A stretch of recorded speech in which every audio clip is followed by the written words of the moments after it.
ഇന്ന് എന്നോടൊപ്പം നടനും സംവിധായകനും പിഷാരടി. ഈ പിഷാരടിയുടെ ഓരോ കാഴ്ചയും നമ്മൾ പല കാര്യങ്ങൾ കാണാറുണ്ട്. പിഷാരടി ഒരു സംഭവം പറഞ്ഞാൽ അത് ഈ പറഞ്ഞ പോലെ എയറിലാവും. സ്കൂളിൽ പഠിക്കുമ്പോൾ ചില അജ്ഞാത പോസ്റ്റ് കാർഡ് കിട്ടും. ഇതിന്റെ 15 കോപ്പി 15 പേർക്ക് അയക്കണം. ഇത് അയച്ച ആൾക്ക് ലോട്ടറി അടിച്ചു, ഇത് അയക്കാത്ത ആളെ പാമ്പ് അടിച്ചു എന്നൊക്കെ പറഞ്ഞ് ചില പോസ്റ്റ് കാർഡ് കിട്ടുമല്ലോ. ഇപ്പൊ ഒരുത്തൻ ഇതേ സാധനം നമുക്ക് വാട്സപ്പിൽ അയച്ചു തന്നിട്ട് അല്ല, അതാണ് പിഷാരടി പറയാതെ മറ്റുള്ളവർ വായിച്ചെടുക്കുന്നു. പിഷാരടി പറയുന്ന വാക്കുകളിൽ നിന്നും വായിച്ചെടുക്കുന്ന കാര്യമാണ് ഞാൻ വായിച്ചെടുക്കാൻ. അത് പാർട്ടി പ്രവർത്തകർക്ക് മനസ്സിന്റെ ആഴത്തിൽ കൊള്ളില്ലേ? താങ്കൾ അങ്ങനെ പറയാം. പിഷാരടി എന്ന് പറഞ്ഞ ഒരു നടൻ എന്ന് പ്രേക്ഷകർ ഇഷ്ടപ്പെടുന്ന ഒരു നടൻ. Google please suggest a good restaurant near me എന്ന് പറയുമ്പോൾ ഗൂഗിൾ എനിക്കൊരു ഹോട്ടൽ പറയുന്നത് ഞാൻ അവിടെ പോകുന്നെങ്കിൽ പിന്നെ വഴി മുഴുവൻ ഹോട്ടലിൽ ഫ്ലക്സ് വെക്കുന്നതിന് എന്ത് പ്രസക്തിയുള്ള. ധർമ്മജൻ ഇലക്ഷൻ വന്നപ്പോൾ പലരും ചോദിച്ചു ഇയാള് പോസ്റ്റർ ഒട്ടിച്ചിട്ടുണ്ടോ. തുല്യത പ്രാക്ടിക്കൽ അല്ല. തുല്യത എന്ന് പറയുന്നത് ഏത് ഭരണം വന്നാലും ഇത് തന്നെയാണ് കേട്ടോ.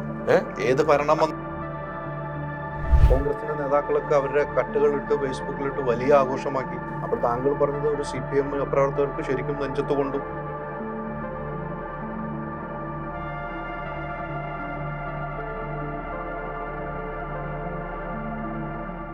മനസ്സ് വെച്ചാ ചേഞ്ച് ആവാലോ. ഒരു കിച്ചണിൽ വേണ്ട എല്ലാ ലേറ്റസ്റ്റ് അപ്ലയൻസസുകളുടെ വൈഡ് റേഞ്ചും മൈജി ഫ്യൂച്ചർ സ്റ്റോറുകളിൽ മാത്രം. മൈജി ഫ്യൂച്ചർ ചേഞ്ച് ആകും, വേറൊരു റേഞ്ച് ആകൂ. Neethu's academy, India's #1 language academy. നമസ്കാരം. ഇന്ന് എന്നോടൊപ്പം നടനും സംവിധായകനും അതോടൊപ്പം തന്നെ രാഷ്ട്രീയത്തിൽ തൻ്റെ രാഷ്ട്രീയ നിലപാട് വ്യക്തമാക്കിയ ഒരു വ്യക്തിയുമാണ് പിഷാരടി. നമസ്കാരം. നമസ്കാരമുണ്ട്. ഒത്തിരിയായി നമ്മൾ കണ്ടിട്ട്. നമ്മളിങ്ങനെ ഇന്റർവ്യൂവിൽ ഇരുന്നിട്ട് കുറച്ചായി. അപ്പൊ അലി വിളിക്കുമ്പോ ഞാനും ആലോചിച്ചു 2024 പറന്നിറങ്ങാം. എങ്ങനെ പറഞ്ഞിറങ്ങാന്ന്? അല്ല, ഞാനിപ്പോ കരയിലാണ്. ഇന്റർവ്യൂ കഴിയുമ്പോ അന്തരീക്ഷത്തിലാവും. പിന്നെ പറഞ്ഞല്ലേ പറ്റുള്ളൂ. പറഞ്ഞാ ഇരിക്കട്ടെ, രസമല്ലേ? അല്ലെ, നമ്മൾ അലിയുടെ തുടക്കാലം തൊട്ട് അറിയുന്നതാണ്. നമ്മള് ചില സിനിമകളിലൊക്കെ ഒന്നിച്ച് ചെയ്തിട്ടും കണ്ടിട്ടും ഒക്കെ ഉണ്ട്. അപ്പം വന്നേക്കാന്ന് വെച്ചു. അതെ, നമ്മൾ സിനിമാപരമായ ഇന്റർവ്യൂസ് മാത്രമേ ഇരുന്നിട്ടുള്ളൂ. ഇങ്ങനെ പേഴ്സണലായിട്ട് നമ്മളൊന്നും ഇരുന്നിട്ടില്ല. ചുമ്മാ ചെയ്തിട്ടില്ലാത്തതാണ്. പലപ്പോഴും ചിലപ്പോ എന്താ അതിന്റെ കാര്യം എന്നൊക്കെ ആലോചിക്കും. പക്ഷെ ഇത്തവണ ചെയ്തേക്കാന്ന് വെച്ചു, നമുക്ക് പറയാന്ന് വെച്ചു. ഇത്തവണ അതിന് പ്രസക്തി ഉണ്ടെന്ന് എനിക്കും തോന്നി. അതുകൊണ്ടാണ് പിഷാരടിയുടെ ഈ പിന്തുടർന്ന് വിളിച്ചോണ്ട് നമുക്കൊന്ന് ഇരിക്കണം എന്ന് പിന്തുടർന്ന് വിളിച്ചോണ്ടിരുന്നത്. ഈ സമയത്ത് ഒരു പ്രസക്തി ഉണ്ടെന്ന് എനിക്ക് തോന്നുന്നു. എനിക്കറിയില്ല, നമുക്ക് പറഞ്ഞ് പ്രസക്തി ഉണ്ടാക്കാം. നമ്മൾ എന്തെങ്കിലുമൊക്കെ പറയുമ്പോഴാണല്ലോ അതിന് പ്രസക്തി വരുന്നത്. അല്ല, അതില് ഞാൻ എവിടെയാ പറഞ്ഞല്ലോ, ഈ മഹത്വചനങ്ങൾ എന്ന് പറഞ്ഞു വരുമല്ലോ. അതൊക്കെ ഒരു മഹാനും രാവിലെ എണീറ്റിട്ട് ഇന്ന് 4 മഹത്വചനം പറഞ്ഞേക്കാന്ന് വിചാരിക്കുന്നല്ലേ. ഇവര് പറഞ്ഞിടും, അത് പിന്നീടാണ് മഹത്വചനങ്ങളായിട്ട് മാറുന്നത്. അതെ, അങ്ങനെ. ഈ പിഷാരടിയുടെ ഓരോ കാഴ്ചയും നമ്മൾ പല കാര്യങ്ങൾ കാണാറുണ്ട്. പിഷാരടി ഒരു സംഭവം പറഞ്ഞാൽ അത് ഈ പറഞ്ഞ പോലെ എയറിലാവും. അത് വലിയ ട്രോളുകൾ വരും. അതിൽ ഞാനും ഒട്ടും പുറയിലല്ലാന്ന് ഞാനും വിശ്വസിക്കുന്നത്. അതെ, പക്ഷെ പിഷാരടി എല്ലാ കാര്യത്തിലും അപ്ഡേഷൻ ഉണ്ട്. അപ്ഡേറ്റ് ആയിട്ടാണ് പോകുന്നത്. അത് എങ്ങനെയാണ്? അതെ, ഈ അപ്ഡേഷൻ തന്നെ അല്ലേ. ഇപ്പൊ ഇതിനകത്ത് ഇത് വളരെ തെറ്റിദ്ധരിക്കപ്പെടുന്ന ഒരു വാക്കാണ് ഈ അപ്ഡേറ്റ് എന്ന് പറയുന്നത്. നമ്മൾ വിചാരിക്കുന്ന പോലെ എല്ലാവരും അപ് ടു ഡേറ്റ് ആയ ആൾക്കാരൊന്നും അല്ല. അതിന് വലിയ പാടാ, ആ പ്രോസസ്സ് ഭയങ്കര പാടാ. ഇപ്പൊ നിങ്ങളുടെ കയ്യിലിരിക്കുന്ന ഒരു ഫോണ് വെറുതെ ചില സോഫ്റ്റ്വെയർ അപ്ഡേഷൻ ഒക്കെ നടത്തി ഇതിന്റെ ഇവിടെ ഇരിക്കുന്ന സ്വിച്ച് ഇവിടെ ആയിപ്പോവും, അവിടെ ഇരിക്കുന്ന സ്വിച്ച് ഇവിടെ ആയിപ്പോവും. അതോടുകൂടി 3 ദിവസം ഇതുമായിട്ട് പൊരുത്തപ്പെടാൻ പറ്റുന്ന നമുക്ക് ഭയങ്കര പാടാവും. അപ്പൊ ഒരു മനുഷ്യന് അപ്ഡേറ്റ് ആവുക എന്ന് പറയുന്ന പ്രോസസ്സ് ടെക്നിക്കലി ഇത്തിരി പാടുണ്ട്. പിന്നെ ഇപ്പം ഈ കോസ്മെറ്റിക് ചേഞ്ചസ് അതിനെ ആൾക്കാർ പൊതുവെ അപ്ഡേറ്റ് ആയി എന്ന് പറയും. അതിപ്പം എങ്ങനെ, ഞാനൊരു ഉദാഹരണം പറയാം. ഞാനൊക്കെ അലിബൈക്കും കിട്ടും. സ്കൂളിൽ പഠിക്കുമ്പോൾ ചില അജ്ഞാത പോസ്റ്റ് കാർഡ് കിട്ടും. ഇതിന്റെ 15 കോപ്പി 15 പേർക്ക് അയക്കണം. ഇത് അയച്ച ആൾക്ക് ലോട്ടറി അടിച്ചു, ഇത് അയക്കാത്ത ആളെ പാമ്പ് അടിച്ചു എന്നൊക്കെ പറഞ്ഞ് ചില പോസ്റ്റ് കാർഡ് കിട്ടുമല്ലോ. ഇപ്പൊ ഒരുത്തൻ ഇതേ സാധനം നമുക്ക് വാട്സപ്പിൽ അയച്ചു തന്നിട്ട് ഇവൻ അപ്ഡേറ്റ് ആയി എന്ന് പറയുന്നതിൽ എന്താ കാര്യം? ഇവനിത് വാട്സപ്പിലോട്ട് മാറി എന്നുള്ളതേ ഉള്ളൂ. അതായത് അപ്ഡേറ്റ് ആയി ഏതോ ഒരാളുടെ പ്രൊഡക്റ്റിന്റെ കസ്റ്റമറായി, അല്ലെങ്കിൽ ഒരു ആശയത്തിന്റെ കസ്റ്റമറായി എന്നുള്ളതേ ഉള്ളൂ. വണ്ടി അതിന്റെ ഒരു ഗ്രില്ല് മാറ്റി, അല്ലെങ്കിൽ ഹെഡ്ലൈറ്റ് മാറ്റി, അതിന്റെ പെയിന്റ് മാറ്റി, ഇതൊക്കെ ചെയ്യുന്നതിന് നമ്മളൊരു ചേഞ്ച് എന്നല്ലാതെ അതൊരു അപ്ഡേഷൻ ഒന്നുമല്ല. എഞ്ചിനിൽ വരുന്ന മാറ്റമാണ് അപ്ഡേഷൻ. ഒരാൾ രാവിലെ എണീറ്റ് നല്ല മുടി നരച്ച ഒരാൾ ഡൈ ചെയ്തിട്ട് ഞാൻ അപ് ടു ഡേറ്റ് ആയി എന്ന് പറയുന്ന കാര്യമില്ല. മാനസികമാണ് അപ്ഡേഷൻ എന്ന് പറയുന്ന കാര്യം.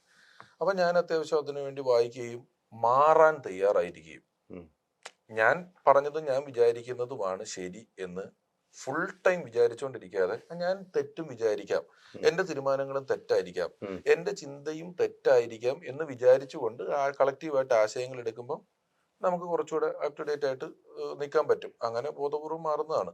അല്ല, അങ്ങനെ ഈ ബോധപൂർവം മാറുന്നു എന്ന് പിഷാരടി പറയുമ്പോൾ പിഷാരടി ബോധപൂർവം മാറിയതിൽ നിന്നുമുണ്ടായ ഒരു വിജയം എന്താണ്? ഒരു വിജയം എന്താണ്? പരാജയമില്ല എന്നുള്ളത്. തൽക്കാലം ഇതുവരെ വലിയ കുഴപ്പങ്ങളില്ലാതെ പോകുന്നുണ്ടല്ലോ. നമ്മൾ ഒരേ ഇൻഡസ്ട്രിയിൽ പല കാര്യങ്ങളായിട്ട് ഇതിപ്പോൾ 23ാമത്തെ വർഷമാണ്, അങ്ങനെ പോകുന്നുണ്ട്. അതുകൊണ്ടുള്ള അതിന്റെ ഒരു ബെനിഫിറ്റ്സ് സാറ്റലൈറ്റ് ചാനലുകളിൽ നിന്ന്, സ്റ്റേജിൽ നിന്ന് എന്നുള്ളതൊക്കെ കിട്ടുന്നുണ്ട് അത്യാവശ്യം. പിന്നെ ഇതിനൊരു പരിധിയുണ്ട്. ഒരു സാധനം അപ്ഡേറ്റ് ആവുന്നതിന് കാര്യങ്ങൾക്ക് ഓരോരുടെ തലച്ചോറിന്റെ കപ്പാസിറ്റിക്ക് അനുസരിച്ചിട്ടേ അപ്ഡേറ്റ് ആവാൻ പറ്റുള്ളൂ. അല്ല ഞാൻ എത്ര അപ്ഡേറ്റ് ആവാൻ ശ്രമിച്ചാലും ചിലപ്പോൾ മറ്റൊരു വലിയ പുതിയൊരാളുടെ അത്ര എനിക്ക് ആയിക്കോളാൻ പറ്റണമെന്നില്ല. പറ്റുന്ന പോലെ ആകുന്നുണ്ടെന്ന് ഞാൻ വിചാരിക്കുന്നു. അല്ല, അങ്ങനെ ആകുന്നുണ്ടെന്ന് വിചാരിക്കുന്നു. അത് അംഗീകാരം കിട്ടുന്നുമുണ്ട്. താങ്കളുടെ മാറ്റങ്ങളുണ്ട്. നമുക്ക് തന്നെ നമ്മുടെ ഒരു 10 വർഷം മുമ്പുള്ള പരിപാടി കാണുമ്പോൾ ഇപ്പൊ ഞാൻ ഇനി ഇതിങ്ങനെ ആയിരിക്കില്ല ഞാൻ ചെയ്യുന്നത് എന്നുള്ള ബോധ്യമുണ്ട്. തീർച്ചയാണ്, അതൊരു മാറ്റങ്ങൾ സംഭവിക്കുന്നുണ്ട്. ചില ആൾക്കാർ പറയല്ലോ എനിക്ക് 10 വർഷത്തെ എക്സ്പീരിയൻസ് ഉണ്ട്, എനിക്ക് 20 വർഷത്തെ എക്സ്പീരിയൻസ് ഉണ്ട്. നിങ്ങൾ ഒരേ കാര്യം 200 തവണ എക്സ്പീരിയൻസ് ചെയ്തുകൊണ്ട് പ്രത്യേകിച്ച് ഗുണമൊന്നുമില്ല. ഇപ്പൊ ഞങ്ങളുടെ നാട്ടിലൊരു സ്റ്റെയർ കേസ്, ഒരു തുണിക്കടയുടെ ഫ്രണ്ടിൽ ഒരു സ്റ്റെയർ കേസിന്റെ അടിയിൽ നിന്ന് ബ്ലൗസ് തയ്ക്കുന്ന ഒരു അമ്മാവനുണ്ട്. ഈ അമ്മാവൻ ഒരു 35 വർഷമായിട്ട് ഇത് തന്നെ ചെയ്യുന്നുണ്ട്. പുള്ളിക്ക് 35 വർഷത്തെ എക്സ്പീരിയൻസ് ഉണ്ട് എന്ന് പറഞ്ഞാൽ പുള്ളിക്കില്ല. പുള്ളിക്ക് 1 വർഷത്തെ എക്സ്പീരിയൻസിന്റെ 35 റിപ്പീറ്റാ ഉള്ളത്. പുള്ളിക്കാകെ 1 വർഷത്തെ എക്സ്പീരിയൻസിന്റെ 35 റിപ്പീറ്റാ പുള്ളിക്കുള്ളത്. പിടുത്തം കിട്ടിയോ? അങ്ങനെയല്ല, നമ്മൾ പലത് പരീക്ഷിക്കുകയും പല വഴി പോവുകയും ചെയ്യുമ്പോൾ ഉണ്ടാകുന്ന എക്സ്പീരിയൻസ് ആണ് പുതിയ കോമ്പിനേഷനുകളിൽ പോവുക. തീർച്ചയാണ്. പിഷാരടി തുടക്കത്തിൽ പറഞ്ഞ ഞാൻ പറന്നിറങ്ങാൻ അല്ലേ, പറന്നിറങ്ങാൻ പറ്റും. പറന്നിറങ്ങാൻ തന്നെ ഈ പറന്നിറങ്ങുക എന്ന് പറഞ്ഞപ്പോൾ ഞാൻ അതിനകത്ത് കണ്ടത് വേറെ പറന്നിറങ്ങാണ്. 2024 പറന്നിറങ്ങാൻ, അല്ലെ 2025 ഈ ഇലക്ഷൻ വരുന്ന സമയത്ത് പറന്നിറങ്ങാൻ ഒരു സ്ഥാനാർത്ഥിയാകാൻ വല്ല മോഹമുണ്ടോ? എനിക്ക് ഇപ്പോഴില്ല, നിലവിലില്ല. കാരണം ഞാൻ ഈ കലയാണ് എൻ്റെ ഒരു പ്രധാനപ്പെട്ട മേഖല. ഞാൻ എത്രയോ നാളായിട്ട് അതുകൊണ്ടാണ് ജീവിക്കുന്നത്. കലയിലൂടെയാണ് കൂടുതലും എന്നെ ജനങ്ങൾ അറിയുന്നതും ഇഷ്ടപ്പെടുന്നതും എല്ലാം. ഇപ്പോൾ അതുകൊണ്ട് അങ്ങനെ ഒരു തീരുമാനം എടുത്തിട്ടില്ല. കാരണം കലയാണ്. ഇല്ല എന്ന് പറയാനും കഴിയില്ല. ഞാനിപ്പോൾ എന്നോടൊരു 5 വർഷം മുമ്പ് രാഷ്ട്രീയം തുറന്നു പറയുമായിരുന്നു എന്ന് ചോദിച്ചാൽ എനിക്ക് ഉത്തരം പറയാൻ പറ്റില്ല. എന്നോടൊരു 8 വർഷം മുമ്പ് താൻ സിനിമ സംവിധാനം ചെയ്യുമായിരുന്നു എന്ന് ചോദിച്ചാൽ എനിക്ക് ഉത്തരം പറയാൻ പറ്റില്ല. അപ്പൊ നമ്മൾ വെറുതെ ഒരു കാര്യം ഇല്ല. ഇപ്പൊ എന്നോട് അലി പിഷാരടിക്ക് അമേരിക്കൻ പ്രസിഡന്റ് ആകാൻ ഉദ്ദേശം ഉണ്ടോ എന്ന് ചോദിച്ചാൽ എനിക്ക് ഇല്ലെന്ന് പറയാൻ പറ്റിയല്ല. എന്തിനില്ലെന്ന് പറയുന്നത്? ആയിക്കൂടെ, ചിലപ്പോ ആകാലോ. അപ്പം ഉറപ്പില്ല, എനിക്കറിയില്ല. എന്ത് സംഭവിക്കുന്നത് നാളത്തെ കുറിച്ചാണ്. എന്ത് സംഭവിക്കാം? നാളത്തെ കുറിച്ച് ചോദിക്കുന്ന ഒരു കാര്യം, അതിൽ ഞാൻ മാത്രം ഒരു തീരുമാനം എടുത്താൽ നടക്കുന്ന കാര്യം ഒന്നിനെ ചോദിക്കുന്നത് അല്ലേ? അപ്പൊ എനിക്ക് അതിന് ഒരു വളരെ റിജിഡ് ആയിട്ട് ഇന്നതാണ് സംഭവിക്കുന്നത്, ഇന്ന പോലെ വരുന്ന ഒരു ഉത്തരം ഇപ്പോൾ പറയാൻ സാധ്യമല്ലാത്തത് കൊണ്ടാണ് അങ്ങനെ പറയുന്നത്. സാധ്യമായ കാര്യങ്ങളിൽ ഉത്തരം പറയാം. സാധ്യമായ കാര്യങ്ങളിൽ ഉത്തരം പറയാം. എനിക്ക് പിഷാരടിയിൽ കണ്ട ഒരു ക്വാളിറ്റി, ഞാൻ ഒരു മാധ്യമപ്രവർത്തനാണ്, എനിക്ക് രാഷ്ട്രീയമുണ്ട്, എനിക്ക് കലയുണ്ട്, ഇതെല്ലാം ഉള്ള ഒരു വ്യക്തി തന്നെയാണ് ഞാൻ. സ്വയം പറയുകയാണ്, അത് തന്നെയാണ്. പക്ഷെ പരസ്യമായിട്ട് ഒരു രാഷ്ട്രീയക്കാരൻ എന്ന് പറയാൻ മലയാള സിനിമയിൽ ഞാൻ കണ്ട കുറച്ചു പേരോ, അത് പിഷാരടിയെ ഞാൻ അഭിനന്ദിക്കുന്നു, അഭിമാനം കൊള്ളുന്നു. കാരണം പിഷാരടി പറഞ്ഞ പ്രസംഗത്തിൽ ഭാരത് ജോഡോ യാത്രയിൽ എനിക്കും കമലഹാസനും ഒന്നുപോലെയാണ്, ഞങ്ങൾ ഒരുമിച്ച് നടന്നവരാണ്. സൗത്തിൽ പുള്ളി നടന്നു, ഞങ്ങൾ നടന്നു. അത് അഭിമാനത്തോടു കൂടി യൂത്ത് കോൺഗ്രസ് സമ്മേളന വേളയിലാണ് പറയുന്നത്. അതിലെനിക്ക് അഭിമാനമുണ്ട്. പിഷാരടി സ്വന്തം രാഷ്ട്രീയം, എന്റെ രാഷ്ട്രീയം ഇതാണ്, ഞാൻ KSU പ്രസ്ഥാനത്തിലൂടെ വന്നതാണെന്ന് പരസ്യമായിട്ട് പറയാം. അതിന് മുമ്പ് പറഞ്ഞു തുടങ്ങി. മിമിക്രി ഉണ്ടായിരുന്നു. എന്റെ വീട്ടില് INTUസിലായിരുന്നു അച്ഛൻ ജോലി ചെയ്ത കമ്പനിയിൽ ഉണ്ടായിരുന്നത്. ഒരു കോൺഗ്രസ് കുടുംബമായിരുന്നു. സലീമേട്ടന്റെ ട്രൂപ്പിലാണ്. അന്ന് സലീമേട്ടൻ വലിയ കോൺഗ്രസ്സുകാരനായിരുന്നു. സലീമേട്ടൻ ഗ്രൂപ്പിൽ മാനേജറായിട്ടാണ് പോകുന്നത്. ട്രൂപ്പിൽ മാനേജറായിട്ടാണ് പോകുന്നത്. അന്ന് താങ്കളിലുള്ള കല മനസ്സിലാകാതെ മാനേജറാക്കി വെച്ചു എന്നാണ് ഞാൻ അറിഞ്ഞിരിക്കുന്നത്. കല മനസ്സിലായിട്ടുണ്ട്. പക്ഷെ എന്റെ ഒരു ഓർഗനൈസിങ് കപ്പാസിറ്റി ഒക്കെ കുറച്ചുകൂടെ ഓർമ്മിക്കുകയും നിൽക്കുകയൊക്കെ ചെയ്യുന്നതുകൊണ്ടാണ് അദ്ദേഹം അങ്ങനെ ചെയ്തതെന്ന് പറയുന്നത്. അപ്പൊ അതുകൊണ്ട് ഇതിൽ നിന്നുള്ളൂ. പിന്നെ ഈ ഒരുപാട് പേര് തുറന്നു പറയാത്തതെന്ന് പറയുന്നത്, സുരേഷ് ഗോപി പക്ക പറയുന്ന ഒരാളാണ്. പക്ക പറഞ്ഞ ആളാണ് സുരേഷ് ഏട്ടൻ, പക്ക പറഞ്ഞ ആളാണ്. ഞാൻ ഈ ഇടയ്ക്ക് അത് പറയാം. അപ്പം ഈ തുറന്നു പറയൽ എന്ന് പറയുന്നത് കൊണ്ട് കുറച്ച് ലോസ് ഉണ്ടാകും എന്നുള്ളത് കൊണ്ടാണ് പലരും അത് പറയാത്തത്. പിന്നെ എല്ലാവരും പറയും നമുക്ക് എല്ലാവരും വേണം, എല്ലാവരുടെയും ഇഷ്ടം നമുക്ക് വേണം. അതൊരു ഭയങ്കര സെൽഫിഷ് ആയിട്ടുള്ള സ്റ്റേറ്റ്മെന്റ് ആണ്. നമുക്ക് എല്ലാവരും വേണം എന്ന് പറയുന്നത്, നമ്മൾ എത്ര പേർക്കുണ്ട് എന്നുള്ളത് നമ്മൾ കൺഫ്യൂസിങ് ആയിട്ടിരിക്കുകയും നമുക്ക് എല്ലാവരും വേണം എന്ന് പറയുന്ന രീതിയിലാണ് ഇവരെല്ലാവരും ഇത് പറയാത്തത്, ഗുപ്തമായിട്ടിരിക്കുന്നത്. ഞാൻ അങ്ങനെയല്ല. ഒരു സാഹചര്യം വന്നപ്പോൾ അത് പറയേണ്ടത് ഒരു പൗരൻ എന്നുള്ള നിലയിൽ എൻ്റെ ഒരു വലിയ കർത്തവ്യമാണ്. ഞാനത് ചെയ്യേണ്ടതായിട്ടുണ്ട്. പക്ഷെ മര്യാദകൾ പാലിക്കണം. എന്ന് ഞാൻ ഫ്രം ദ വെരി ബിഗിനിങ് അതിൽ വിചാരിച്ചിരുന്നു. ഞാനാ മര്യാദ പാലിച്ചിട്ടുമുണ്ട്. പക്ഷെ പിഷാരടി അവിടെ പറഞ്ഞു വെച്ച കാര്യങ്ങൾ പേരെടുത്ത് പറയാതെ CPM-നെ പരസ്യമായിട്ട് വിമർശനം നടത്തിക്കൊണ്ടാണ് പിഷാരടിയുടെ ഒരു യാത്ര പോകുന്നത്. അല്ല, കേരളയിലെ കാര്യം പറയുന്നുണ്ട്. CPM-നെ നിങ്ങൾ പറഞ്ഞതാണ്, ഞാൻ പറഞ്ഞിട്ടില്ല. അല്ല, അതാണ് പിഷാരടി പറയാതെ മറ്റുള്ളവർ വായിച്ചെടുക്കുന്നു. പിഷാരടി പറയുന്ന വാക്കുകളിൽ നിന്നും വായിച്ചെടുക്കുന്ന കാര്യമാണ് ഞാൻ പറഞ്ഞത്. അത് അരിഭായി അവിടെ പറഞ്ഞ കാര്യത്തിൽ ഞാൻ രാഷ്ട്രീയത്തിൽ വന്നല്ലോ. ഞാൻ കയ്യിൽ നിന്ന് പൈസ മുടക്കി ഡീസൽ അടിച്ച് എൻ്റെ വണ്ടി ഓടിച്ചിട്ടാണ് 10-30 മണ്ഡലത്തിൽ പ്രചരണത്തിന് പോകുന്നത്. 1 രൂപ മേടിച്ചിട്ടല്ല ഞാൻ ഈ 10-30 മണ്ഡലങ്ങളിലും പോകുന്നത്. ഈ 30 സ്ഥലത്തും ഞാൻ പോയ ആ സ്ഥാനാർത്ഥിയെ കുറിച്ചല്ലാതെ എതിർ സ്ഥാനാർത്ഥിയുടെ മെറിറ്റ്സോ ഡിമെറിറ്റ്സോ ഒരു കാര്യം പേരോ ഞാൻ ഒരു കാര്യം പറഞ്ഞിട്ടില്ല. മര്യാദയാണല്ലോ. ഞാൻ അവരെ പറ്റി ഒരു കുറ്റവും എവിടെയും പറയുന്നില്ല. ആകെ ഞാൻ എൻ്റെ സ്റ്റേജ് പ്രോഗ്രാമുകൾ, എൻ്റെ ടെലിവിഷൻ ഷോസ്, ഞാൻ ചെയ്യുന്ന സിനിമകൾ, ഇവിടെ എവിടെയും ഞാൻ രാഷ്ട്രീയം 1% കലക്കുകയോ പറയുകയോ ചെയ്യുന്നില്ല. ഞാൻ രാഷ്ട്രീയം പറഞ്ഞത് രാഷ്ട്രീയം പറയാൻ വിളിച്ച സ്റ്റേജിലാണ്. ഞാൻ ഫേസ്ബുക്കിൽ അധികം രാഷ്ട്രീയം ഇടാറില്ല, അധികം അല്ല, ഇട്ടിട്ടേ ഇടാറില്ല. അതിലുള്ള എൻ്റെ ഫോളോവേഴ്സിൽ അല്ലെ കൂടെ നിൽക്കുന്ന ആരും അത് രാഷ്ട്രീയം കണ്ട് വന്നവരല്ല. അതുകൊണ്ട് ഞാൻ ഒരിക്കലും എൻ്റെ ഇപ്പോഴുള്ള പേജുകളിൽ ഇപ്പോൾ രാഷ്ട്രീയം പറയാൻ റെഡിയല്ല, ഇപ്പോൾ റെഡിയല്ല. ഇനി ഞാൻ അങ്ങനെ പറയണേ എനിക്ക് മറ്റെന്തോ ഒരു മാധ്യമം തുടങ്ങി ഞാൻ ഇതിൽ പറയും എന്ന് പറഞ്ഞിട്ട് എനിക്ക് തുടങ്ങാൻ പറ്റുള്ളൂ. അപ്പൊ ഞാൻ ആ 30 സ്ഥലത്തിന് പേര് പറഞ്ഞില്ല. ഈ തൃശ്ശൂരെ യൂത്ത് കോൺഗ്രസിന്റെ സമ്മേളനത്തിന് എന്നെ വിളിക്കുമ്പോൾ പോലും ഞാൻ 10ാമത് പ്രസംഗിക്കുന്ന ആളാണ്. 10 പേര് പ്രസംഗിച്ചു. 10 പേര് വലിയ രാഷ്ട്രീയത്തിൽ എക്സ്പീരിയൻസ് ആയിട്ടുള്ള വലിയ നേതാക്കൾ 10 പേര് പ്രസംഗിച്ചു. 10ാമത് പ്രസംഗം എന്നോട് 10 മിനിറ്റ് എന്ന് പറഞ്ഞു. ഞാൻ 9 മിനിറ്റ് 52 സെക്കൻഡ് കണ്ട പ്രസംഗിച്ചേക്കുന്നത്. എനിക്ക് അതിനൊരു കണക്ക്, ഒരു ക്ലോക്ക് മനസ്സിലോടും. എനിക്കറിയാം ഏതാണ്ട് എത്ര നേരമായിരുന്നു. അപ്പോഴും ഞാൻ ആരുടെയും പേര് പറഞ്ഞില്ല, ഒരു പാർട്ടിയുടെയും പേര് പറഞ്ഞില്ല. കുറച്ച് നർമ്മമുള്ള, വലിയ കേൾക്കുന്നവന് ചിരി വരുന്ന ഒരു നർമ്മമുള്ള കാര്യം പറയാം എന്ന് പറഞ്ഞു. അതിൽ കണ്ടന്റ് ഉണ്ട്, ഇല്ലെന്ന് ഞാൻ പറയുന്നത് മാത്രമേ ഉള്ളൂ. അങ്ങനെ പറഞ്ഞിട്ടുള്ളൂ. അപ്പൊ ഞാൻ എൻ്റെ ഭാഗത്തുനിന്ന് പാലിക്കാവുന്ന എല്ലാ മര്യാദകളും വളരെ കൃത്യമായി പാലിച്ചു തന്നെയാണ് ഇതുവരെയുള്ള രാഷ്ട്രീയം. ഇവിടെയും പുതുപ്പള്ളിയിലും 9 മിനിറ്റ് വീതം 18 മിനിറ്റ് ഞാൻ ആകെ കേരളത്തിൽ രാഷ്ട്രീയം പറഞ്ഞിട്ടുള്ളൂ. ഇപ്പൊ വല്ലതും ഇനി പറയേണ്ടി വന്നാൽ പറയാം. ഇതുവരെ 10-18 മിനിറ്റ് പറഞ്ഞു. അല്ല, 18 മിനിറ്റ് പറഞ്ഞ നർമ്മത്തോടു കൂടി പറഞ്ഞത് കേരളം ചർച്ച ചെയ്യും, കേരളം ഏറ്റെടുക്കുകയും പിഷാരടിക്ക് പൂർണ്ണ പിന്തുണയുമായി കോൺഗ്രസിൽ നിന്നും പൂർണ്ണ പിന്തുണയും, അതോടൊപ്പം പിഷാരടിക്ക് നേരെ എതിരായിട്ട് CPM സൈബറിൽ നിന്നും അക്രമവും ഉണ്ടായിട്ടുണ്ട്. സൈബറിൽ നിന്ന് സൈബറിൽ നിന്ന് അക്രമം ഉണ്ടായിട്ടുണ്ട്. അത് ട്രോളുകളായി വരികയും ചെയ്തു. അവിടെ പിഷാരടി പറഞ്ഞ 1-2 കാര്യങ്ങളാണ് ഞാൻ അതിൽ നിന്ന് ഞാൻ കൃത്യമായി എടുത്തത്.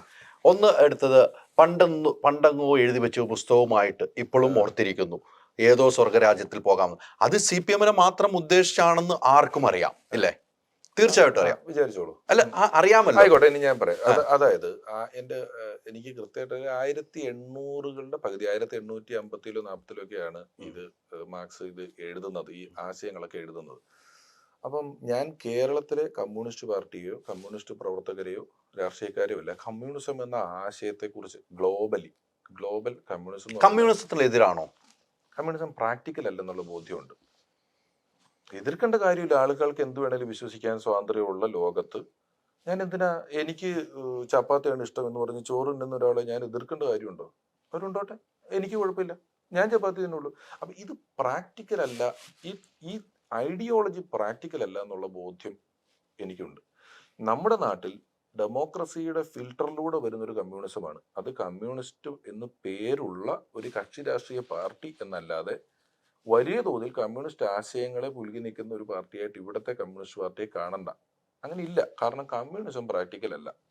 കമ്മ്യൂണിസം പ്രാക്ടിക്കൽ എന്ന് പറഞ്ഞാൽ കമ്മ്യൂണിസം ഗൂഗിൾ ചെയ്ത് നോക്കിയാൽ, നിങ്ങൾ നോക്കിയാൽ എന്താണ് കമ്മ്യൂണിസ്റ്റ് ഐഡിയോളജി എന്ന് നോക്കിയാൽ അധികാരവും പണവും ഗവൺമെന്റിന്റെ കയ്യിലാണ്. ഗവൺമെന്റ് ഇത് കളക്ട് ചെയ്ത് തുല്യമായിട്ട് വീതിച്ചു കൊടുക്കും. ഇതാണല്ലോ കമ്മ്യൂണിസം, ആണോ? അതെ, തീർച്ചയായിട്ടും. എന്നാൽ അധികാരവും പണവും ഗവൺമെന്റിന്റെ കയ്യിലാണ്. ഗവൺമെന്റ് ഇത് തുല്യമായിട്ട് വീതിച്ചു കൊടുക്കും. തുല്യത പ്രാക്ടിക്കൽ അല്ല. തുല്യത എന്ന് പറയുന്നത് ഏത് ഭരണം വന്നാലും ഇത് തന്നെയാണ് കേട്ടോ. ഏത് ഭരണം വന്നാലും ഐഡിയോളജി, ഭരണമല്ല, കമ്മ്യൂണിസ്റ്റ് ഐഡിയോളജി. തുല്യത പ്രാക്ടിക്കൽ അല്ല. കാരണം ഹ്യൂമൻസ് ആർ ബോൺ ഡിഫറെന്റ്. നമ്മൾ ജനിക്കുന്നത് ഓരോരുത്തരും വ്യത്യസ്തരായിട്ടാണ്. ഈ വ്യത്യസ്തരായ ആൾക്കാരെയാണ് നമ്മൾ തുല്യരാക്കാന്നെന്ന് പറയുന്നത്. എല്ലാ മനുഷ്യരും നാസിസ്റ്റ് ആണ്, ഭയങ്കര സെൽഫ് സെന്റേർഡ് ആണ്. ഒരു ജാതിയോ മതമോ രാഷ്ട്രീയമോ ഒന്നുമില്ലാത്ത ഒരു 3 വയസ്സുള്ള കൊച്ചിൻ്റെ ഇന്നൊരു കളിപ്പാട്ടം മേടിച്ച് നിങ്ങൾ അപ്പുറത്തിരിക്കുന്നവന് കൊടുത്താൽ ഇവൻ കരയും. ഇവര് തമ്മിൽ ഈ കളിപ്പാട്ടത്തിന് വേണ്ടി വഴക്കുണ്ടാക്കും. ഈ 3 വയസ്സുള്ള കൊച്ചിന് ഇത് പ്രശ്നം ഉണ്ടാകുന്നത് എന്തുകൊണ്ടാണ്? ഇവന് വല്ല പാർട്ടി അറിയാവോ? അത് നമ്മുടെ ജനറ്റിക്സിൽ എഴുതിയിട്ടുള്ള സാധനമാണ്. നമ്മുടെ എന്താണ് പറയുന്നത്, ഒരു ബേസിക് ഇൻസ്റ്റിങ്ക്റ്റ് ആണ് ഒരു ജീവിക്കുള്ള പോലെ. അതുകൊണ്ട് തന്നെ നമ്മളിങ്ങനെ എല്ലാവരുടെയും സാധനം നമ്മൾ കളക്ട് ചെയ്തിട്ട് തുല്യമായിട്ട് കൊടുക്കുക എന്ന് പറയുന്ന ഒരു സിസ്റ്റം പ്രാക്ടിക്കൽ അല്ല. അത് ഒരിക്കലും പ്രാക്ടിക്കൽ ആകൂല എന്നുള്ള ബോധ്യം എനിക്ക് നല്ലോണം ഉണ്ട്. അതിന് വേണ്ടി പ്രാക്ടിക്കലാക്കാൻ ശ്രമിച്ചെടുത്ത് സംഭവിക്കുന്നത് എന്താണെന്നറിയാമോ? അലി 100 രൂപയാണ് നമുക്കൊരു, അല്ലെ 100 ഉണ്ട്. അലി 80 രൂപയ്ക്ക് ഒരു ദിവസം പണിയെടുത്തു, ഞാൻ 20 രൂപയ്ക്ക് ഒരു ദിവസം പണിയെടുത്തു. അലി 80 രൂപയ്ക്ക് ഞാൻ 20 രൂപയ്ക്കും പണിയെടുത്തപ്പോൾ ഈ 80 20 കൂടെ ഗവൺമെന്റ് കളക്ട് ചെയ്തിട്ട് എനിക്കും അലിക്കും 50 രൂപ വീതം തന്നു. 80 രൂപയ്ക്ക് പണിയെടുത്ത് അലി കൊടുത്തിടെ ഞാനെന്ത് കൂട്ടണം, അവന് സുഖമായിട്ട് 30 രൂപ കിട്ടിയില്ലോ എന്ന് ഓർക്കും. അലി അടുത്ത തവണ 60 രൂപയ്ക്ക് പണിയെടുക്കുള്ളൂ. ഞാൻ എപ്പോഴും അതുപോലെ തന്നെ ഇരിക്കും. അതും കളക്ട് ചെയ്തു, തുല്യമായിട്ട് തന്നു. ഇത് കുറഞ്ഞുകൊണ്ടിരിക്കും. പണിയെടുക്കുന്നവൻ അതിന് വേണ്ട റിവാർഡ് കിട്ടിയില്ലെങ്കിൽ അവൻ കുറഞ്ഞുകൊണ്ടിരിക്കും, മറ്റവൻ അലസനായിക്കൊണ്ടിരിക്കും. നമ്മുടെ ടോട്ടൽ പ്രൊഡക്ടിവിറ്റി കുറഞ്ഞ് ഈ 20 30 എന്ന് പറഞ്ഞ് വന്ന് നിൽക്കുമ്പോൾ പിന്നെ നമ്മൾ കൈയും കാലും ഇട്ടടിച്ചിട്ട് കാര്യമില്ല. നമുക്ക് മുന്നിലേക്ക് പോകാൻ പറ്റാത്ത ഒരവസ്ഥ. ഇങ്ങനെ നമ്മൾ തുല്യത എന്ന് പറഞ്ഞ് നിന്നാലുണ്ടാവും. പിന്നെ ഈ ഇൻഡസ്ട്രിയൽ റെവല്യൂഷൻ കഴിഞ്ഞിട്ട് മുതലാളിയും തൊഴിലാളിയും തമ്മിലുള്ള വലിയ പ്രശ്നങ്ങൾ വന്നപ്പോഴാണ് കമ്മ്യൂണിസം ഉടലെടുക്കുന്നതും വളർന്നതും വികസിക്കുന്നതും എല്ലാം. ഒരു മുതലാളിയും തൊഴിലാളിയും കൂടാതെ കസ്റ്റമർ എന്ന് പറയുന്ന ഒരു സ്ഥലമുണ്ട്. മുതലാളിയും തൊഴിലാളിയും കൃത്യമായിട്ട് ഡിഫൈൻ ചെയ്യാൻ പറ്റാത്തതിൻ്റെ ഒരു പ്രശ്നമുണ്ട്. എൻ്റെ വീട് പണി നടക്കുകയാണ്, ഞാനൊരു കമ്പനി പണിയെടുക്കുകയാണ്. കമ്പനിയിൽ രാവിലെ തൊട്ട് 5 മണി വരെ പണിയെടുക്കുന്ന ഞാൻ തൊഴിലാളിയും, വീട്ടിൽ വന്നപ്പോൾ എൻ്റെ വീട് പണിയുന്ന പണിക്കാരുടെ മുതലാളിയുമാണ് ഞാൻ. ടെക്നിക്കലായിട്ട് എന്നെ നിങ്ങൾക്ക് എവിടെ കൊണ്ട് വെക്കാൻ പറ്റും എന്നുള്ള ഇതിൻ്റെ കൃത്യമായ ഡെഫിനിഷനിൽ ഒരു വലിയ പാടുണ്ട്. എവിടെയാണ് നമ്മളെ കൊണ്ട് പ്ലേസ് ചെയ്യുക? നമ്മളാണ് മുതലാളി, നമ്മളാണ് തൊഴിലാളി. ഇനി തൊഴിലാളി വളർന്നാൽ എന്താവും? ഒരു തൊഴിലാളിക്ക് നിങ്ങൾ സർവ്വ സൗകര്യങ്ങളും കൊടുത്ത്, അല്ലെങ്കിൽ തൊഴിലാളി സ്വന്തമായിട്ട് വാണിജ്യം നടത്തി വ്യവസായം നടത്തി ഇയാൾ വളർന്നു വലുതാവുന്നു. വലുതായാലും അയാൾക്ക് മുതലാളിയായേ പറ്റൂ. തീർച്ചയാണ്. അപ്പൊ നമ്മൾ എങ്ങനെ മുതലാളിയെ വീണ്ടും എതിർക്കും? അപ്പൊ ഇവർ പറയും മുതലാളിത്തമാണ്, മുതലാളി ചൂഷണത്തെയാണ് നമ്മൾ എതിർക്കുന്നത് എന്ന് പറഞ്ഞാൽ മുതലാളിയെ സംബന്ധിച്ചോ അല്ലാതെ ഓരോരുത്തരും അവനവൻ ചെയ്യുന്ന ഒരു പണിയുടെ മെറിറ്റിനനുസരിച്ചേ കിട്ടുള്ളൂ. അത് രാഷ്ട്രീയ പാർട്ടികളിൽ പോലും ഒന്നിച്ചൊരു കോളേജിൽ ഒരു വിദ്യാർത്ഥി സംഘടനയിൽ 2 പേര് പ്രവർത്തിക്കുന്നു. ഇതിൽ ഒരാൾ കുറച്ച് ബുദ്ധിയുള്ളവനും പ്രസംഗിക്കാൻ അറിയുന്നവനും പ്രാക്ടിക്കൽ വിസിറ്റ് ഉള്ളവനും കഴിവുള്ളവനുമാണെങ്കിൽ ഇവൻ ജില്ലാ secretary, unit secretary, panchayat member, മറ്റേ മറിച്ച് ഇവൻ മുഖ്യമന്ത്രി വരെ ആവാം. ഇവൻ ഇത്രേ ആവുള്ളൂ. ഇവര് തമ്മിൽ തുല്യരാണോ? ഒരിക്കലും അല്ല. ഇവന് വരുന്നിടത്ത് ജയ് വിളിക്കാൻ ആയിരക്കണക്കിന് ആൾക്കാരും, ഇവന് സ്റ്റേജിൽ ഫ്രണ്ടിൽ സീറ്റും, ഇവന് ഗസ്റ്റ് ഹൗസും വണ്ടിയും വിദേശയാത്രയും സൗകര്യങ്ങളും അധികാരവും ഉണ്ട്. ഇവനിത് കിട്ടില്ല. അതിന്റെ കാരണം ഇവന്റെ മിടുക്കാണ്. ഈ മിടുക്കിന് തമ്മിൽ വ്യത്യാസം ഉള്ളിടത്തോളം കാലം നമ്മൾ എങ്ങനെ തുല്യത റെഡിയാക്കും? അപ്പം ഇത് വന്ന കാലത്ത് ആളുകൾക്ക് ഈ ആശയത്തോടൊരു പ്രണയമായിപ്പോയി. ഒരു സിദ്ധാന്തം വരികയാണ്. എന്തൊരു മനോഹരമായ സിദ്ധാന്തമാണത്, എല്ലാവരും തുല്യരായിരിക്കുക എന്ന് പറഞ്ഞത്. പക്ഷെ അത് പെട്ടെന്ന് തന്നെ കാലഘട്ടത്തിന് മനസ്സിലായി അങ്ങനെയല്ല, ചെയ്യുന്ന പണിക്കുള്ള റിവാർഡാണ് എല്ലാവർക്കും കിട്ടുള്ളൂ എന്നുള്ളത്. ഞാൻ പറഞ്ഞത് ഗ്ലോബലി ഈ ആശയത്തോടുള്ള പ്രാക്ടിക്കലി ഇത് പ്രാക്ടിക്കൽ അല്ലെന്നുള്ള, ഇത് ഗ്ലോബലി ഇത് ഞാൻ പറഞ്ഞത് ഗ്ലോബലി ഇത് എത്ര പ്രാക്ടിക്കൽ ആവുമോ എന്നുള്ള സംശയമാണ്. ഞാൻ ആദ്യം പറഞ്ഞത് കേരളത്തിൽ പക്ഷെ ഈ ഡെമോക്രസിയിലൂടെ ഫിൽട്ടർ ചെയ്യുന്നു വിശ്വാസിയായ കമ്മ്യൂണിസ്റ്റ് ഉണ്ട്. എന്ത് ഇല്ലോജിക്കൽ കോമ്പിനേഷൻ ആണ്. പ്രവാസിയായ കമ്മ്യൂണിസ്റ്റ് ഉണ്ട്. പ്രവാസി എന്ന് പറഞ്ഞാൽ മൊണാർക്കിയുള്ള രാജഭരണമുള്ള മിഡിൽ ഈസ്റ്റിലൊക്കെ പോയി താമസിക്കുന്ന കമ്മ്യൂണിസ്റ്റ് ഉണ്ട്. സോഷ്യോ ക്യാപിറ്റലിസ്റ്റ് ആയിട്ടുള്ള അമേരിക്ക പോലെയുള്ള സ്ഥലങ്ങളിൽ പോയി നിൽക്കുന്ന കമ്മ്യൂണിസ്റ്റുകാരുണ്ട്. അവരവിടെ നിൽക്കുകയും അവിടുത്തെ എല്ലാ സൗകര്യങ്ങളും അനുഭവിക്കുകയും ചെയ്യും. അവർ കമ്മ്യൂണിസ്റ്റായി നിൽക്കുകയും ചെയ്യുന്നു. പക്ഷെ അവിടെ അവരുടെ ഒരു കമ്മ്യൂണിസ്റ്റും ഇല്ല. നാട്ടിൽ ഇതിറക്കാൻ പറ്റുള്ളൂ. അപ്പൊ ഞാൻ പറഞ്ഞത് ഇത്രയും എനിക്ക് എൻ്റെ ഒരു ലോക അനുഭവം വെച്ചിട്ട് ഈ സിദ്ധാന്തം പ്രാക്ടിക്കൽ ആവുമെന്ന് സംശയമുണ്ട്. ഈ രീതിക്ക് നടന്ന കാലഘട്ടം ഉണ്ടായിരുന്നു കേരളത്തിൽ. ഉറപ്പായിട്ടും ഉണ്ടായിരുന്നു. അല്ലേ? ആ കാലഘട്ടം മാറാനുള്ള കാരണം മാറി മാറി വരുന്ന രാഷ്ട്രീയ നേതാക്കളിൽ നിന്നും പറ്റുന്ന പ്രശ്നങ്ങളാണോ? ആകാം. അത് മാത്രമല്ല, ഞാൻ പറഞ്ഞല്ലോ ഈ ഇൻഡസ്ട്രിയൽ റെവല്യൂഷൻ മുതലാളി തൊഴിലാളി ഉണ്ടായിരുന്നു. ആ സിദ്ധാന്തം എടുത്ത് ഇവിടെ കൊണ്ടുവരുമ്പോൾ ഇവിടെ ജന്മിയും അടിയാനുമാണ്. ഇവിടെ മതത്തിന്റെ പ്രശ്നമാണ്. ഇവിടെ അന്ന് വലിയ ഇൻഡസ്ട്രിയോ വ്യവസായങ്ങളോ ഒന്നുമില്ല. അന്ന് വലിയ കോൺട്രിബ്യൂഷൻ നടത്തിയിട്ടുണ്ട്. അതില്ലെന്നൊക്കെ പറഞ്ഞാൽ ഞാൻ പറയുന്നത് ഭയങ്കര തെറ്റായ സ്റ്റേറ്റ്മെന്റ് ആവും. വലിയ കോൺട്രിബ്യൂഷൻ സാമൂഹിക പരിവർത്തനത്തിൽ ആ സമയത്ത് ഇടതുപക്ഷ പാർട്ടികളും കമ്മ്യൂണിസത്തിൽ നിന്ന് വന്നാണല്ലോ ഈ പാർട്ടി. വലിയ കോൺട്രിബ്യൂഷൻ ഉറപ്പായിട്ടും ആ കാലഘട്ടത്തിൽ നൽകിയിട്ടുണ്ട്. പക്ഷെ കാലം ടപ്പടപ്പയെന്നും പറഞ്ഞ് മാറി വരികയാണല്ലോ. ഇപ്പോ ഞാനൊരു ഉദാഹരണം പറയാം അലിഭായ്. അതായത് ഒരു കാലഘട്ടത്തിൽ ഭൂമിയായിരുന്നു അസറ്റ്. രാജാക്കന്മാരൊക്കെ ഇങ്ങനെ അതിർത്തി കൂട്ടി കൂട്ടി കൂട്ടി കൊണ്ടുപോവുക, പിടിച്ചു വരിക, അതിർത്തി വർദ്ധിപ്പിക്കുക, ഭൂമിയായി. പിന്നെ ഭൂമിയല്ല, വെറുതെ ഭൂമി ഉണ്ടായിട്ട് കാര്യമില്ല, പ്രൊഡക്ഷൻ വേണമെന്ന് പറഞ്ഞു. വ്യവസായ വിപ്ലവമൊക്കെ വന്ന സമയത്ത് പ്രൊഡക്ഷൻ ഇൻഡസ്ട്രിയിൽ വന്നു, അങ്ങനെയുള്ള ഇൻഡസ്ട്രീസ് ഒക്കെ വന്നു.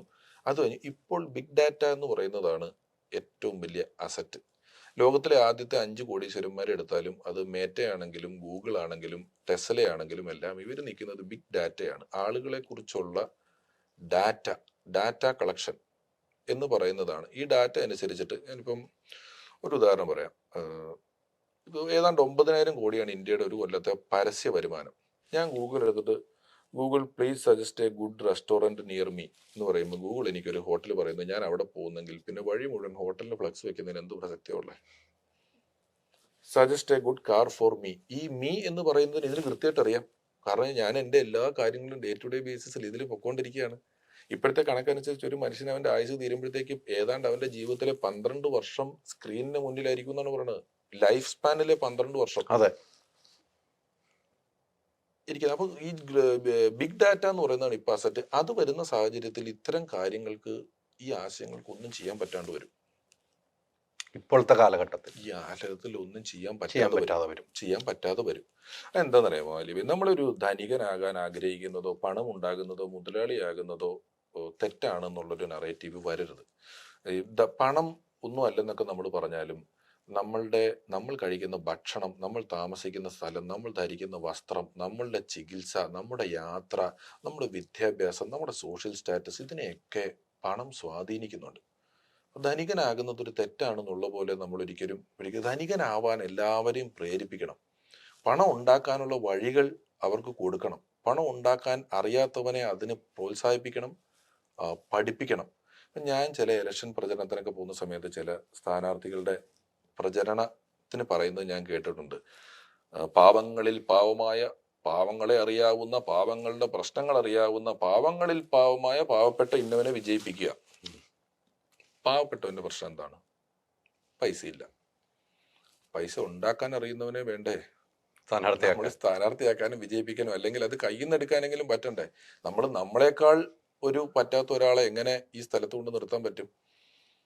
അങ്ങനെ ഇപ്പം എന്താ പറയുന്നത്, നമ്മുടെ കഴിഞ്ഞ അങ്ങനത്തെ വർഷം ഓസ്കാർ കിട്ടിയ പാരസൈറ്റ് എന്ന് പറയുന്ന പടത്തിന് ഓസ്കാർ കൊടുത്തപ്പോൾ അവർ പറഞ്ഞത് ലോകം ഉണ്ടായ കാലം മുതൽ ധനികൻ വില്ലനും ദരിദ്രനും പാവപ്പെട്ടവനും എന്നാണ് പറയുന്നത്. അങ്ങനെയില്ല, ഇതെല്ലാത്തിലും ഉണ്ട്. നല്ല മനുഷ്യനും ചീത്ത മനുഷ്യനും എല്ലാ മതത്തിലും എല്ലാ വിഭാഗത്തിലും ധനികനിലും ദരിദ്രനിലും ഒക്കെ ഉണ്ട്.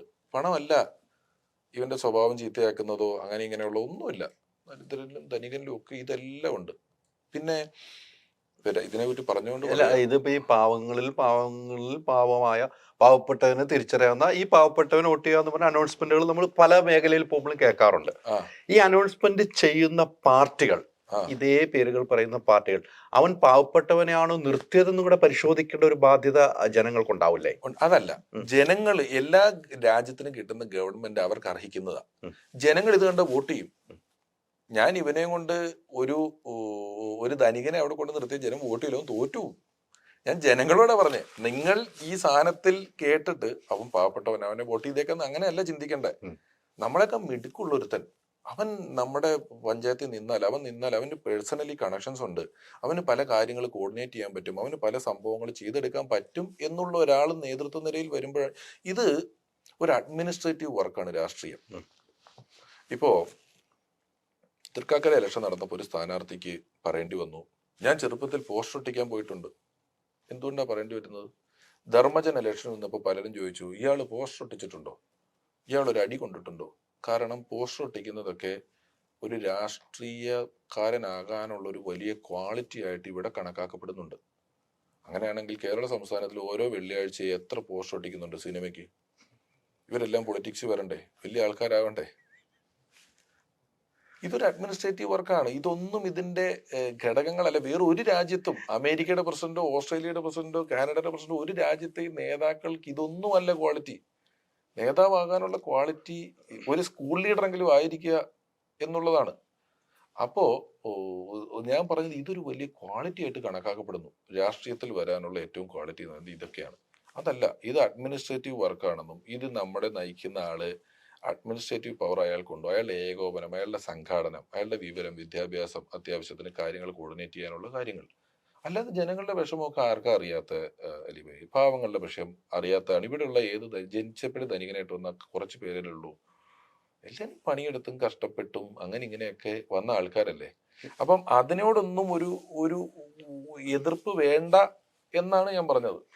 ഇപ്പൊ ഈ പറഞ്ഞ ഈ പോസ്റ്ററിന്റെ കാര്യം വരുമ്പോൾ പ്രധാനപ്പെട്ട 2 കാര്യങ്ങൾ അതിനകത്ത് എനിക്ക് ഓടിയെത്തുണ്ട്. CPM എന്നൊരു പാർട്ടി പണ്ട് തൊട്ട് പറയുന്ന പോസ്റ്റർ ഒട്ടിച്ചും അല്ലെ, CPM എല്ലാ രാഷ്ട്രീയക്കാരും എല്ലാ പറയുന്നുണ്ട്. അതില് പോസ്റ്റർ ഒട്ടിച്ചു എന്ന് പറഞ്ഞ അടികൊണ്ടും തിരിച്ചും വന്ന ഒരു പ്രസ്ഥാനത്തിന്റെ ആളെന്ന് പറയുന്നത് CPM എന്ന DYFI പോലെ പ്രസ്ഥാനം തന്നെയാണ് പറയുന്നത്. ഒരു മിനിറ്റ്, പ്രസ്ഥാനം കോൺഗ്രസ് അത്തരം ഒരു ആശയത്തിലേക്ക് പറയാറില്ല എന്നാണ് എനിക്ക് മനസ്സിലാക്കുന്നത്. കോൺഗ്രസ് ഞാൻ പറയുന്നത് ചിലപ്പം ഇപ്പം കോൺഗ്രസിനുള്ളിൽ തന്നെ ചോദിച്ചു കളയും. ചിലപ്പോൾ ഇവൻ പോസ്റ്റർ ഒട്ടിക്കാൻ വന്നിട്ടോ ഇവൻ ഇതിന് വന്നിട്ടോ എന്ന് ചോദിച്ചു കളയും. അത് ഇല്ലെന്ന് പറഞ്ഞാൽ ഞാൻ നിഷേധിക്കും, പറയാറുണ്ട്. അത് ഇവിടെയുള്ള എല്ലാ രാഷ്ട്രീയ പാർട്ടിക്കാരും പറയാറുണ്ട്. ഓക്കെ, എല്ലാ രാഷ്ട്രീയക്കാരും പറയാറുണ്ട്. പക്ഷെ അത് ഇപ്പോൾ നടക്കുന്നില്ല. പണ്ട് ഇതായിരുന്നു നടന്നുകൊണ്ടിരുന്നത് എന്ന് പറഞ്ഞാൽ, പണ്ടൊരു രാഷ്ട്രീയ പാർട്ടിയുടെ പ്രവർത്തനം എന്ന് വെച്ചാൽ അവൻ അധ്വാനിക്കുമായിരുന്നു. അവൻ ഓരോ മേഖലയിലും പോസ്റ്റ് ഒട്ടിക്കാനും ഇലക്ഷൻ പ്രചരണത്തിനും രാത്രി കാലങ്ങളിൽ പോകുന്ന ഒരു പ്രവർത്തകനായിരുന്നു പണ്ട്. ഇപ്പോൾ അല്ല. ഇപ്പോൾ അങ്ങനെയുള്ള ആളുകൾക്ക് സ്ഥാനവുമില്ല. അത് കൃത്യമാണല്ലോ. ഒരു പാർട്ടിയിലും സ്ഥാനമില്ല. അത് ഈ ഡിജിറ്റലൈസേഷന്റെ ഭാഗമായിട്ടാണ്. ഇതൊക്കെ കൂടുതൽ ഡിജിറ്റലായി. ആൾക്കാർ ഈ പോസ്റ്റർ ഒട്ടിച്ചാൽ പോലും ആൾക്കാർ വണ്ടിക്കകത്ത് മൊബൈലും നോക്കിയിരിക്കുന്നത്. ഇത് വഴിയരികിൽ ഇത് ഒട്ടിച്ചു വെച്ചാൽ ഇത് നോക്കണ്ടേ ആരെങ്കിലും? വണ്ടിക്കകത്ത് മൊബൈൽ നോക്കിയല്ലേ ആൾക്കാർ ഇരിക്കുന്നത്. അതിന് ജനറൽ ഇൻവെൻഷൻ എന്ന് പറയും. ഇപ്പൊ കറണ്ട് ആയിരുന്നു കഴിഞ്ഞ 18-ാം നൂറ്റാണ്ടിന്റെ പകുതിക്ക് വേണ്ടി കറണ്ട് കണ്ടുപിടിച്ചതാണ് ഏറ്റവും വലിയ അത്ഭുതമായത്. കറണ്ട് എന്ന് പറയുന്നൊരു സാധനം കണ്ടുപിടിച്ചതോടുകൂടി ഈ ലൈറ്റ് കത്തി, ഈ ക്യാമറ വർക്ക് ചെയ്തു, എക്സ്റേ മെഷീൻ, സ്കാനിങ് മെഷീൻ, വണ്ടി ഓടിച്ചു എന്ന് വേണ്ട നമ്മുടെ മൊബൈൽ ഫോൺ പോലും കറണ്ടിൽ വർക്ക് ചെയ്യുന്നുണ്ട്. അത് കഴിഞ്ഞ് 10-150 വർഷം കഴിഞ്ഞിട്ട് ഈ ഇന്റർനെറ്റ് കണ്ടുപിടിച്ചതാണ് ഏറ്റവും വിപ്ലവകരമായ മാറ്റം വരുത്തിയ ജനറൽ ഇൻവെൻഷൻ. ഇന്റർനെറ്റിൽ കൂടെ നിങ്ങൾക്ക് ഗൂഗിൾ മാപ്പ് ഇട്ട് വഴി ചോദിച്ചു പോവാം, ഹോട്ടൽ ബുക്ക് ചെയ്യാം, വീഡിയോ കാണാം, സിനിമ അപ്ലോഡ് ചെയ്യാം, കാണാം, ഇവിടുന്ന് വലിയ വലിയ ഡാറ്റാസ് ട്രാൻസ്ഫർ ചെയ്ത് അയച്ചു കൊടുക്കാം. ഒരുപാട് കാര്യങ്ങൾ വന്നു. അപ്പൊ ഈ പെട്ടെന്നുണ്ടായ മാറ്റത്തിന്റെ ഒരു സ്ഥലത്താണ് നമ്മൾ നിൽക്കുന്നത്. ഇപ്പോഴത്തെ പിള്ളേർ അവിടെ ജനിക്കുമ്പോഴേ അതുണ്ട്. എന്റെയൊക്കെ ഒരു ഏജ് ഗ്രൂപ്പിലുള്ളവരും മുതിർന്ന ആൾക്കാരുടെയും പകുതിക്ക് വെച്ച് ഈ സാധനം കിട്ടിയിട്ട് ഇവർക്ക് ഇപ്പോൾ ആകെപ്പാട് എന്ത് ചെയ്യണം എന്നുള്ള ഈ വെർച്വൽ വേൾഡും റിയൽ വേൾഡും തമ്മിൽ ഭയങ്കര കൺഫ്യൂസിങ് ആയിട്ട് നിൽക്കുന്നതിന്റെ ഒരു പ്രശ്നമുണ്ട്. അതുകൊണ്ടാണ് ഇപ്പൊ ഈ പ്രശ്നം അത്രയ്ക്ക് ഇല്ലാതെ വരുന്നത്.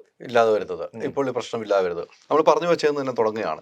അന്ന് പറഞ്ഞ പ്രസംഗത്തിൽ നിന്ന് തുടങ്ങാം. അന്ന് പറഞ്ഞു 100 വർഷങ്ങൾക്ക് മുമ്പ് എഴുതിച്ച പുസ്തകം അതിപ്പോഴും സ്വർഗത്തിലേക്ക് പോകുന്നു പറഞ്ഞുകൊണ്ട് നടക്കുന്ന വിഡ്ഢിത്തരമായ കാര്യങ്ങൾ എന്നുള്ള ഉദ്ദേശിക്കാനാണ് പറയുന്നത്. ഉദ്ദേശം അത് തന്നെയാണ്, പറയുന്നില്ല ഉദ്ദേശം അത് തന്നെയാണെന്ന് പറയുന്നതിന് ഞാൻ ഓൺ ചെയ്യുന്നില്ല. നിങ്ങൾക്ക് എന്തുവേണേ പറയാം. ഓക്കെ, അത് ഏത് പാർട്ടിയാണെന്നും എല്ലാവർക്കും വ്യാഖ്യാനിച്ചെടുക്കാവുന്നുള്ളൂ. മാക്സിന്റെ പുസ്തകത്തെ കുറിച്ച് തന്നെയാണ് താങ്കൾ പറയുന്നത്. ഒരു മാറ്റമില്ല. അത് CPM എന്ന ഒരു കമ്മ്യൂണിസ്റ്റ് പ്രസ്ഥാനത്തെ കുറിച്ചാണ് താങ്കൾ പറയുന്നത്.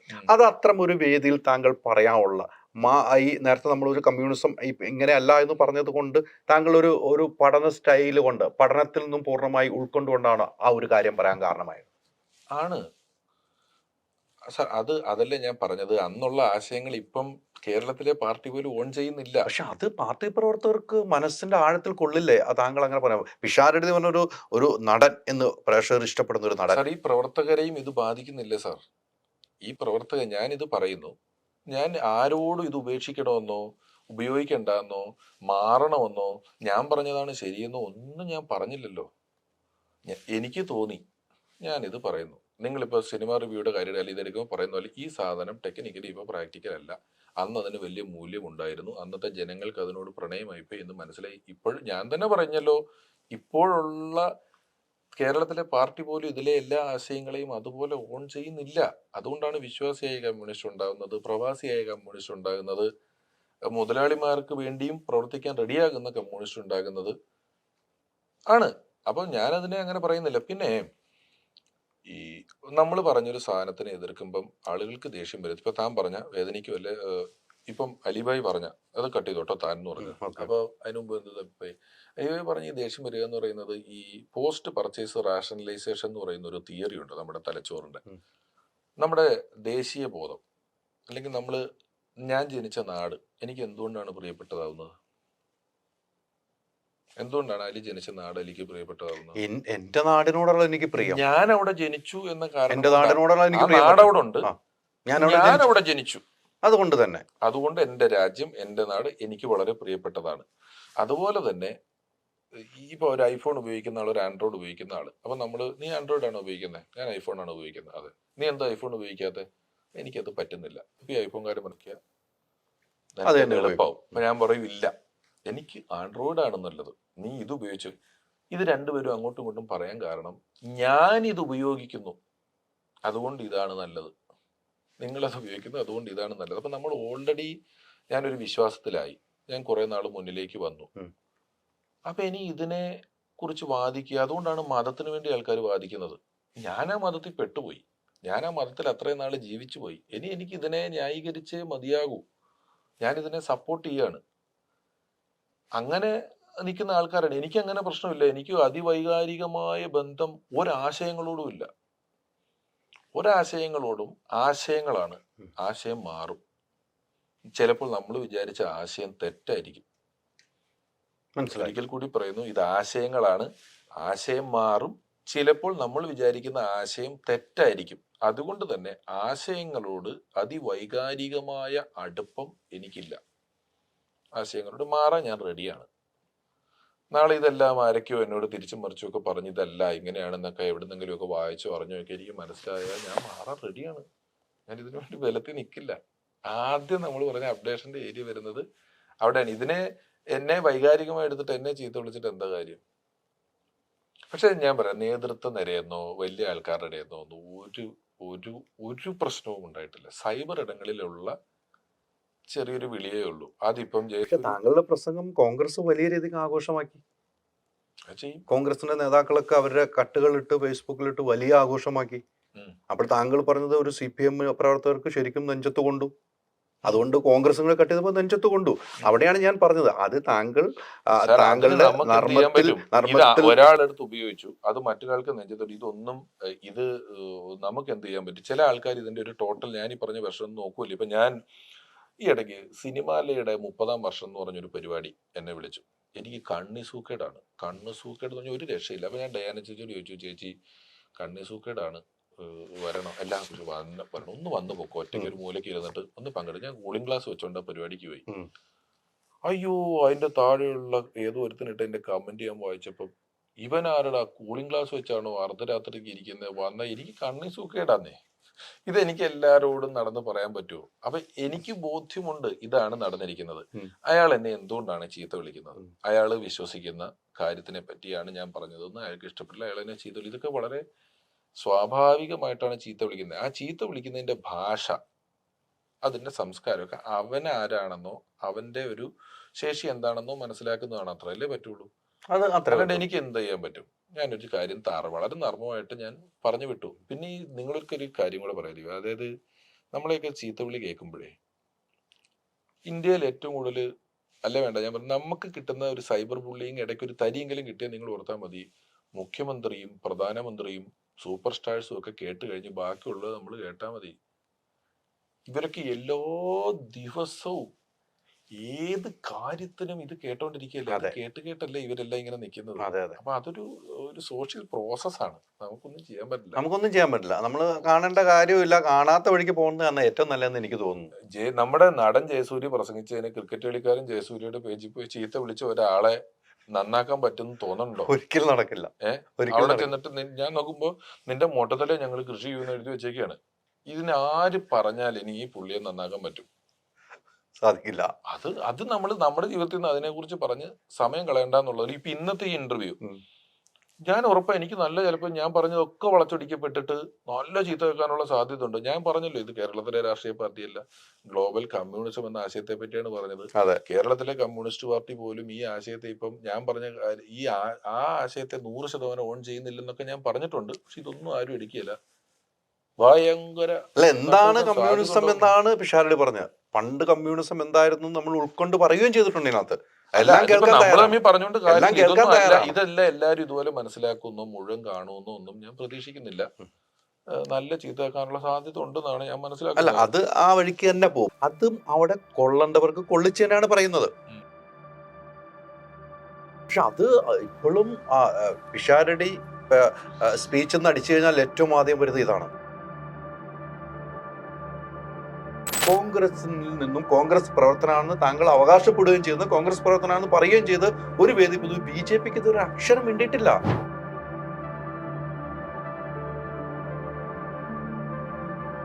അതിൽ നിന്നും രാഹുൽ ഗാന്ധി ടൂർ പോയിരിക്കുകയാണ്. ഈ ചർച്ചയിലൊന്നും പങ്കെടുക്കാൻ അദ്ദേഹം ടൂർ പോകുന്നു. അപ്പോൾ അദ്ദേഹത്തിൽ വിശ്വസിച്ച് എങ്ങനെ ഒരു കോൺഗ്രസ് പ്രവർത്തകരായ കോൺഗ്രസ് അണികൾ നിൽക്കും? ഒരു ചോദ്യം പ്രസക്തമാണ് കേട്ടോ ഈ ചോദ്യം. എനിക്ക് എൻ്റെ വിലയിരുത്തണം, താങ്കൾക്ക് താങ്കളുടെ വിലയിരുത്തണം, ഇവർക്ക് എല്ലാവർക്കും പല വിലയിരുത്തണം. ഇപ്പോഴത്തെ ഭരണം എങ്ങനെ വിലയിരുത്തും? പിഷാരടി വളർന്നു വന്ന പാരമ്പര്യം വെച്ച് ഒരു മുഖ്യമന്ത്രി കാണിച്ചു തരാൻ പറ്റുമോ? പവർഫുൾ ആയിട്ട് പറയാൻ, കോൺഗ്രസിൽ പവർഫുൾ ആയിട്ട് പറയാൻ നടത്താൻ കഴിവുള്ള ഒരു മുഖ്യമന്ത്രി. ഇപ്പോഴും ആ ചോദ്യം ഉന്നയിക്കണം. ഇപ്പോഴും പറയാനുള്ളത് ഇപ്പോഴും ഇവിടെ ഇല്ലല്ലോ എന്ന്, ഇപ്പോഴും ഇവിടെ ഇല്ല. അല്ല, എനിക്ക് ഒരുപാട് വേദിയിൽ ഞാൻ അങ്ങനെ ചറപറ നടന്ന് പറയുന്ന ആളല്ലല്ലോ.